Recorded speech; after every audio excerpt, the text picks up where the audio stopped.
Ahead on WUFT Midday, presidential candidates preparing to go head-to-head. The final preparations underway before tonight's highly anticipated debate. Plus, gaining strength in the Gulf, the UF weather team is tracking Tropical Storm Francine as it nears hurricane strength. The Gulf Coast community is already preparing to evacuate. And more fallout from the detainment of NFL star Tyreek Hill. What newly released video is now revealing about why the athlete was put in handcuffs. WUFT's Midday starts right now.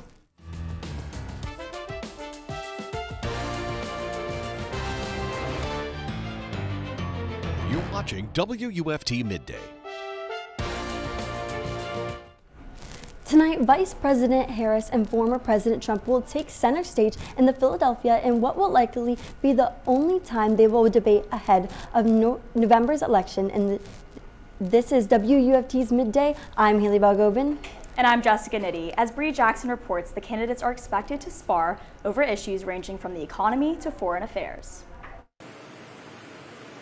Vice President Kamala Harris arriving in Philadelphia for her much-anticipated debate with former President Trump.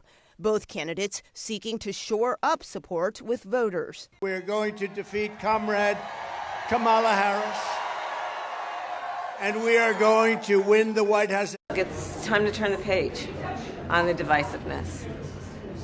It's time to bring our country together, chart a new way forward. A new poll shows more than 60% of likely voters want a major change from President Biden. More than half say Trump will bring that change, while only 25% say Harris will. Trump allies touting his strengths over his political rival. I don't think she's too bright.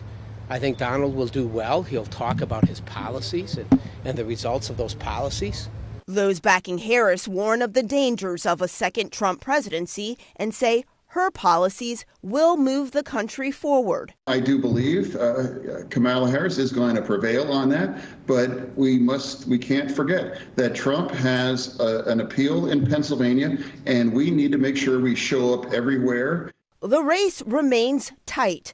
Voters in critical battleground states are keeping a close eye on tonight's debate. I tell him not to talk too much, stay on point on what he needs to do in this election. Just for her to be her and for her to be honest and tell us what she's going to do for this country. Harris and Trump meeting in person for the first time today for a high-stakes 90-minute showdown.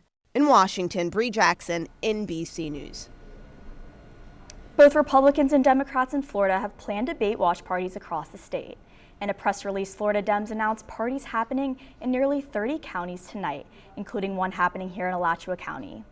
The Gainesville Women for Harris debate watch party begins at 8 p.m. Tropical Storm Francine is expected to make landfall tomorrow, but is expected to become a Category 2 hurricane overnight. As Amy Hayli reports, neighbors in Texas and Louisiana are already preparing. The chief of Gainesville's fire rescue is resigning from his role effective September 20th. According to a letter from City Manager Cynthia Curry, Gainesville Fire Rescue Chief Joseph Dixon is leaving the department to be closer to his family. In 2021, Dixon became the first black fire chief in the city's history. Earlier this year, GRF was awarded the accredited agency status by the Commission on Fire Accreditation International. Marion County detectives are asking for your help in solving a decade-old cold case. The body of 51-year-old Vitaly Olenchuk was found near Northeast Highway 315 in 2014. Investigators say they believe he was murdered and his death was caused by blunt force trauma. Vitaly came to the U.S. from the Ukraine and was last seen alive in March of 2012. If you have any information on the cold case, contact the Marion County Sheriff's Office at the number on your screen. A third arrest in just 3 days. Just hours ago, Columbia County deputies shared they brought in a third suspect in relation to multiple threats to schools in the county. A 14-year-old is the latest arrest charged with a second-degree felony in connection to making the threats. We told you yesterday that Columbia County deputies already arrested a 13-year-old and a 17-year-old for other threats. Officials say they are taking every threat seriously and will hold everybody accountable. Newly released body cam footage from Miami-Dade police shows the moment a Miami Dolphins wide receiver was arrested on Sunday. Tyreek Hill was driving near the stadium ahead of the Dolphins season open when he was pulled over. Watch as the officer approaches his car and knocks on the window. The officer asked Hill to keep his window down. Hill told the officer to, quote, "Give me my ticket," and that he was going to be late before rolling up the window.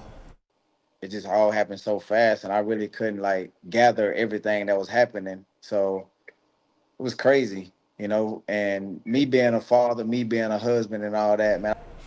Despite the arrest, Hill was still able to play during the Dolphins' home against the Jacksonville Jaguars. Governor Ron DeSantis says lawmakers should get a head start on addressing problems facing condominium associations and owners before the start of the 2025 legislative session. DeSantis suggests a non-interest or low-interest loans to help condo owners begin hit with large assessments for things like repairs. He says this isn't something that can be put off until next March or April. We want to be in a situation is where people's homes are safe, these buildings are safe, but that also that people can stay in their homes and they're not driven out of this by some of these really gargantuan assessments. SpaceX finally launched its Polaris Dawn crew from the Kennedy Space Center in Cape Canaveral this morning. Let's take a look. Copy 1 Alpha. This mission is carrying 4 crew members to the highest orbital altitude that humans have reached since the final Apollo moon mission in 1972. That is more than 3 times higher than the International Space Station. The 5-day mission will include the first spacewalk carried out by an all-civilian crew. The launch was initially planned for late August, but was postponed after a helium leak was detected at the launch pad and because of poor weather off the coast. And the UF weather team is tracking some storms later today and potential impacts from Tropical Storm Francine. But first, we're taking a live look now on our DOT cams in Marion County. Looks like traffic is moving steadily, heading towards Gainesville. No backups right now. Yes, so Hurricane Francine could be a potential tropical Category 2 storm, but as of right now, the National Hurricane Center has it listed as a Category 1 when it hits the coastline of Louisiana. A quick look outside, we can see that we have a pretty overcast sky, a lot of clouds, not too much sun, so no need for sunscreen today. Right now, our skies are also looking relatively clear with only some storms off of the coast, off of the first coast, which is going to cause a flood watch, which we'll see a little bit later on. But the temperatures right now are in the 80s. We're not expecting them to go not much higher than what they are currently because of the overcast clouds that we have in the sky right now. The dew point, however, is also relatively close to the actual temperatures, making it feel very moist outside. As you might have noticed when you got out of the door this morning, probably hit by a wall of pretty moist air, warm or moist air. This is also because of the moisture that is currently moving in from the Atlantic and the Gulf to help feed Tropical Storm Francine to become a hurricane and potentially also a potentially Category 2 hurricane. Currently, there are warnings set for the coastline, Texas coastline into Louisiana, as Texas is already feeling a brunt of the rainfall that is associated with this storm. For us, it's not that much of a concern. We do see the tail end of the storm as it hits and makes landfall tomorrow afternoon in Louisiana, but we will just get some lingering showers associated with this front. As it moves into the lower Midwest, we will see that it'll just become a low pressure system, so only a couple of showers for us. We won't see any of the wind associated with this storm.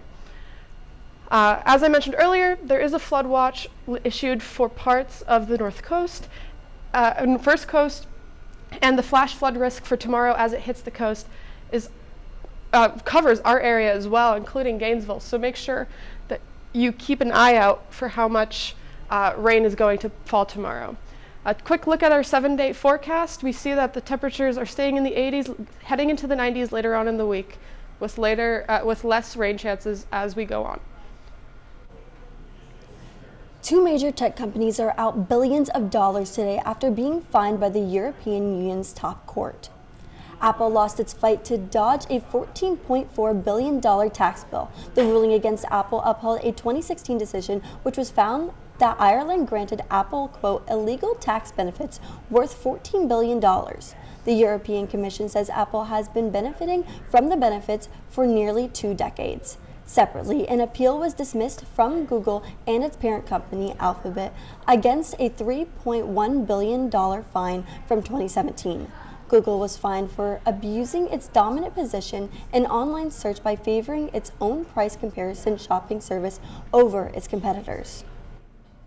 And the Food and Drug Administration is recalling several brands of apple juice sold at stores across the country. A number of brands sold by Refresco Beverages US are part of the recall. The apple juice was sold at chains including BJ's, Aldi, Walgreens, and Walmart. The FDA says the recalled apple juice has a higher level of inorganic arsenic than what the government allows. So far, no illnesses are linked to the tainted apple juice. Officials say exposure to too much arsenic can cause stomach or intestinal problems, as well as skin or nerve trouble. For a full list of impacted brands, visit fda.gov. Now let's get over to WUFT anchor Mar Roaches with a look at what's coming up on First at 5 on Channel 5. On First at 5, we have reporters covering news across North Central Florida. Here are a few of our top stories. Coming up, in light of the recent Georgia school shooting, Alachua County Public School officials will address school shooting safety. Plus, in Lake City, Governor DeSantis and the head of the Florida Transportation Department will hold a press conference. Also, information about a federal judge hearing arguments on a cultivated meat law next month. Before we go, one last check on the weather. As we can see again, Tropical Francine, which will turn into Hurricane Francine later on in this afternoon, will cause some rainfall over our area, also causing the moisture that we currently are feeling before it hits the coastline of Louisiana. And a quick look back at our 7-day forecast. The temperatures will stay in the 80s throughout the rest of the week, and then early next week we'll start seeing them back in the 90s. Florida fall hasn't hit yet, but hopefully we'll enjoy the drier weather soon. Thanks for joining us for WUFT Midday. We're back here tomorrow for another edition. We now join Sports Scene with Steve Russell live on WRUF Radio and right here on WRUF-TV Channel 6.